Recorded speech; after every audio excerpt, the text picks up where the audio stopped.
περήφανος στιτός.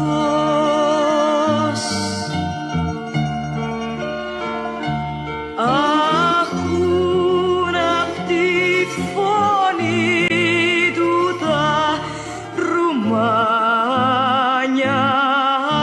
μπρος για τη νίκη, για το κόμμα μπρος ο Μπελογιάννης ζει μες στην καρδιά μας.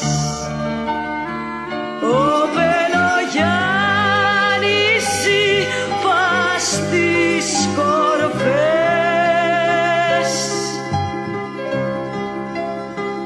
Ο Μπελογιάννης ζει κι είναι κοντά μας. Στον τραγουδιών τις λεύτερες στροφές.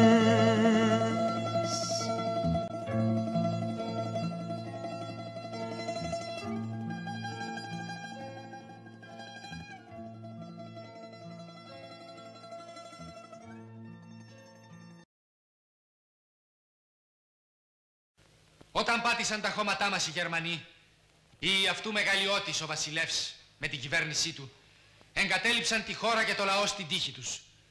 Άφησαν κλεισμένους στις φυλακές, στη διάθεση των κατακτητών, εκατοντάδες πολιτικούς κρατούμενους, μαζί και εμένα. Αποδράσαμε. Και όσοι από μας σώθηκαν μπήκαν αμέσως στην αντίσταση. Ιδρύσαμε το Εθνικό Απελευθερωτικό Μέτωπο, το ΕΑΜ.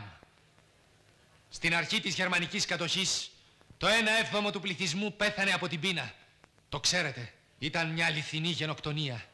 Το έθνος ήταν σε κίνδυνο.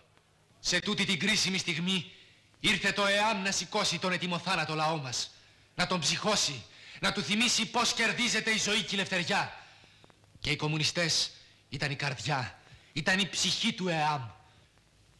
Το κόμμα μας δεν έχει ανάγκη να ζητήσει τίτλους πατριωτισμού από κανέναν. Τους έχει κερδίσει με το αίμα του και με τα όπλα του. Έτσι αγαπάμε εμείς την Ελλάδα. Με την καρδιά μας και με το αίμα μας.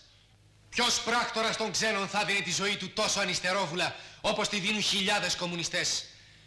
Οι θυσίες τους μόνο με εκείνες των πρώτων χριστιανών μπορούν να συγκριθούν. Και οι χριστιανοί είχαν την ελπίδα πως θα κερδίσουν τη βασιλεία των ουρανών.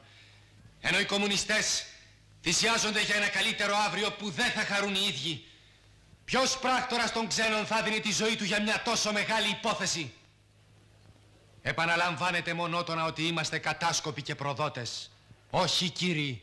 Είμαστε Έλληνες που αγωνιζόμαστε χωρίς να γνωρίσουμε ύπνο, χωρίς να γνωρίσουμε ξεκούραση, για να προφτάσουμε την αυγή και το αύριο και να δημιουργήσουμε νέους χρόνους και εποχές στον πόη των ονείρων μας, στον πόη των ανθρώπων.